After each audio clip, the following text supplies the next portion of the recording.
Hello everyone, कैसे हो आप सब। आई होप आप सब बहुत बढ़िया होंगे। आज का जो हमारा लेक्चर है वो है रोल ऑफ आरबीआई फंक्शन। ठीक है, एक लेक्चर हमने पहले अपलोड कर दिया है, इसका आज जो है दूसरा है, और दो और पहले अपलोड किए जो कि आरबीआई के बारे में बताया गया है। सेकंड में स्ट्रक्चर ऑफ आरबीआई, आप चैनल में जाके प्लेलिस्ट में जाके देख सकते हो। ठीक है, आज का जो लेक्चर है इसमें हम पढ़ेंगे RBI is a custodian of foreign exchange reserve of the country and enjoy the sole authority to manage the forex of the country. इसमें क्या होता है कि जो foreign exchange reserve of the country होता है उसको सोल अथॉरिटी कौन देता है? आरबीआई देता है। कौन देता है? आरबीआई देता है, जिसको बोलते हैं फॉरेक्स। ओके, नेक्स्ट हम बात करते हैं कि फॉरेक्स रिजर्व ऑफ इंडिया होता क्या है। ठीक है, फॉरेक्स रिजर्व ऑफ इंडिया क्या होता है?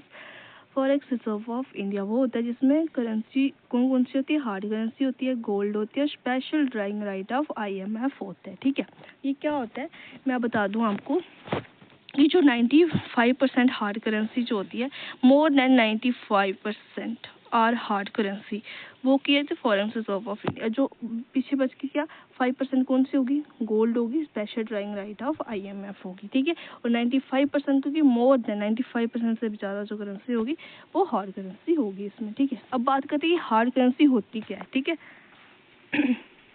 हार्ड करेंसी होती क्या है, इसमें क्या आता है? जैसे डॉलर्स हो गए, यहाँ पे देख सकते हो क्या हो गए, डॉलर यूएसए डॉलर हो गए, ब्रिटिश पाउंड हो गए, जापानी यन हो गए, और यूरो हो गए। ठीक है, हार्ड करेंसी होती क्या है? ये एक एक्सेप्टेबल एवरीवेयर होती है कि हर जगह एवरीवेयर पे एक्सेप्टेबल हो जाती है, और can be use to fix any transition. ठीक है, फिक्स होती है एनी ट्रांजिशन में। ठीक है, नेक्स्ट हम बात करते हैं SDR, it is most important. Okay, SDR के स्पेशल ड्राइंग राइट। ठीक है, सबको फुल फॉर्म पता होनी चाहिए इसको। इसके बैकग्राउंड के बारे में अगर हम बात करें, इन लेट 1960 में क्या हो गया? शॉर्टेज हो गई थी। किसकी? डॉलर की जो थी शॉर्टेज हो गई थी, gold plus hard currency in the world. ठीक है, शॉर्टेज हो रही जब गोल्ड डॉलर्स की, तो गोल्ड की भी और hard currency in the world में होगी। ठीक है, क्यों हुई थी? क्योंकि यूएसए की जो थी फाइट चल रही थी वियतनाम के साथ। ठीक है, जब कोई भी वर्ल्ड में जो थी फाइट वगैरह चलती है तो क्या होता है? क्राइसिस आ जाता है, किसी भी चीज़ का क्राइसिस आ जाता है। ठीक है, तो यहाँ पे शॉर्टेज ऑफ डॉलर्स की हो गई थी।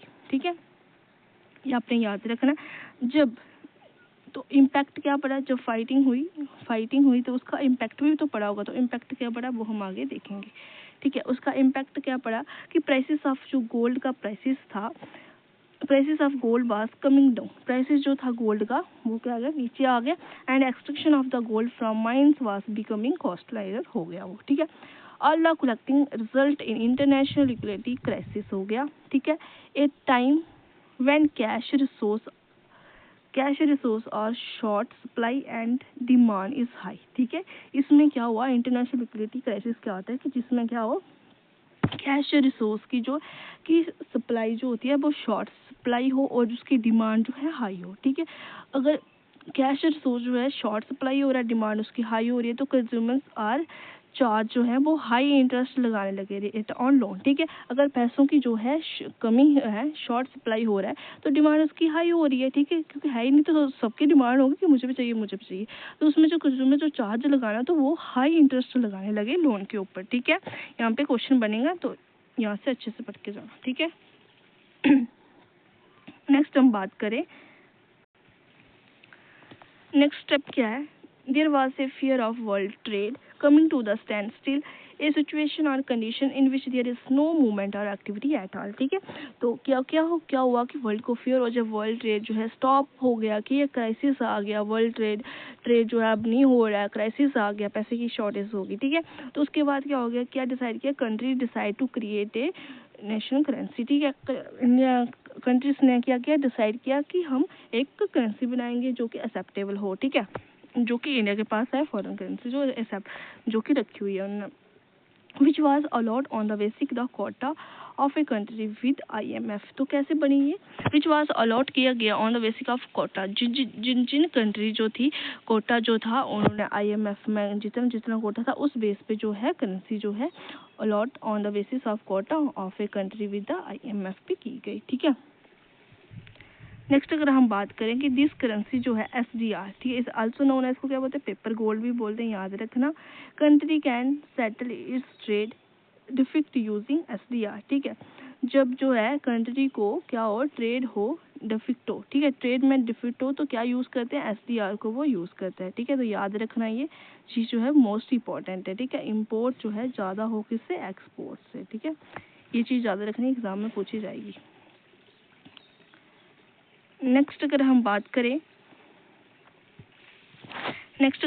करें तो RBI इज द, नेक्स्ट हम बात करें RBI is the lender of last resort, means when any bank fail to get fund from any source then they can always fall back on RBI। For example ICICI bank, ठीक है, 2012 में जो हुआ था, ठीक है।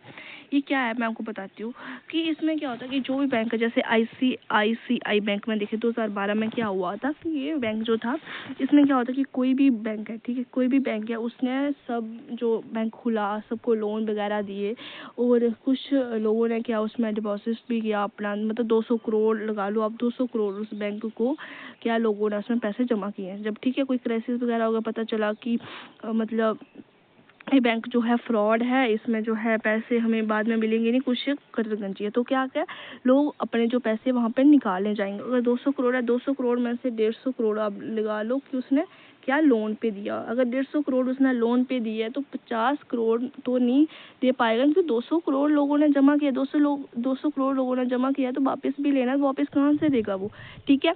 तो वापस वो नहीं दे पाएगा, क्योंकि जो 150 करोड़ है वो तो उसने लोन पे दे दिया लोगों को, तो फिर क्या करेगा वो, तो फिर वो किसके पास जाता है, RBI के पास जाएगा। बैंक जो है वो किसके पास जाएगा, RBI के पास, बैंक जो है RBI के पास जो है बैंक जाएगा, ठीक है।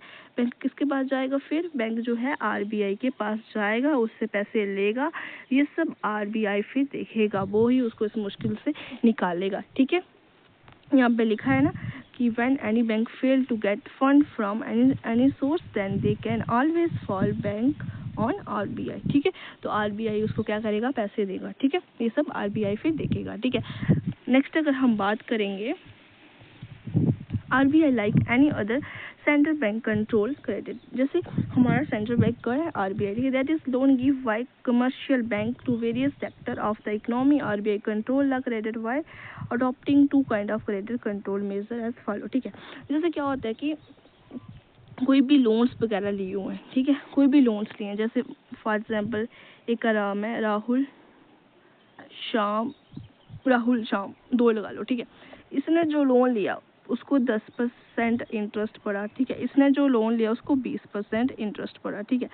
तो कहने की बात यह, जब राहुल ने लोन लिया उसको 10% जो है इंटरेस्ट पड़ा, तो वो ज़्यादा लोन लेगा, क्योंकि उसको कम इंटरेस्ट पड़ा, 10% कम पड़ा, तो ज़्यादा लोन लेगा। वो ज़्यादा लोन लेगा तो अपनी डिमांडें सारी पूरी करेगा, मार्केट में जाएगा, सारी चीज़ें खरीदेगा जो उसको खरीदना होगा, तो वो ज़्यादा शौक पूरेगा। 10% पे एक राहुल ने थोड़ी लिया, बहुत सारे लोगों ने लिया होगा, ठीक है।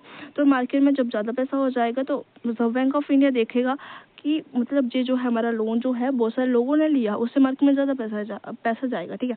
तो वो क्या करेगा कि लोन जो है फिर ज़्यादा इंटरेस्ट लगाएगा। जैसे शाम ने लिया उसको 20% इंटरेस्ट लगा, जो 20% इंटरेस्ट उसको लगा, तो फिर लोग क्या कम लेंगे लोन, ठीक है। अगर जिसने लिया तो फिर वो क्या करेगा कि जितनी जरूरत हो कि उतना ही खर्चेगा, ठीक है। अगर इंटरेस्ट जहाँ पे कम पड़ रहा है, कम इंटरेस्ट लग रहा है, तो फिर लोग जो होते हैं ज़्यादा लोन लेते हैं। अगर एक बंदा थोड़ा सा लेगा फिर वो ज़्यादा लेगा उसी लोन को, ठीक है। तो ये सब कौन तय करता है कि कितना इंटरेस्ट लगाना है लोन पे, ये सब कौन देखता है, RBI देखता है, ठीक है। RBI कहता है इस पे 10% लगाना, इस पे 20 से 15, ये सब कौन देखता है, RBI देखता है, ठीक है। और RBI control the credit by adopting two kind of credit control measure as follow. वो दो काइंड कौन से हैं, यहाँ पे हम देखते हैं नीचे। फर्स्ट आ गया quantitative credit control measure, second आ गया क्वालिटेटिव क्रेडिट कंट्रोल मेजर। ये हम लेक्चर में पढ़ेंगे अच्छे से एक्सप्लेनेशन के साथ, ठीक है। मिलते हैं नेक्स्ट वीडियो में, तब तक हमारे चैनल के साथ बने रहे, वीडियो को लाइक करें, शेयर करें और कमेंट करें, ठीक है। एक ऊपर स्टेप था, शायद आपको समझ नहीं आया, मैं आपको बता दूं, बट वो इम्पोर्टेंट नहीं है, समझ आना चाहिए। ये वाला which was allotted on the base of the quota of a country with IM। देखो जिस कंट्री ने जितना क्वाटा जो है IMF में लगाया होगा या डाला होगा, उतने ही उसको जो है करेंसी मिलेगी, ठीक है। ये था इसका मतलब। और SDR इंपॉर्टेंट है, इसकी फुल फॉर्म भी आनी चाहिए, और इसको पेपर गोल्ड भी बोलते हैं, ये भी पता होना चाहिए। और ये भी पता होना चाहिए कि जब ट्रेड की जो है डिफिक्ट होना शुरू हो जाए तो हम क्या यूजिंग करते हैं, SDR। It is most important, okay.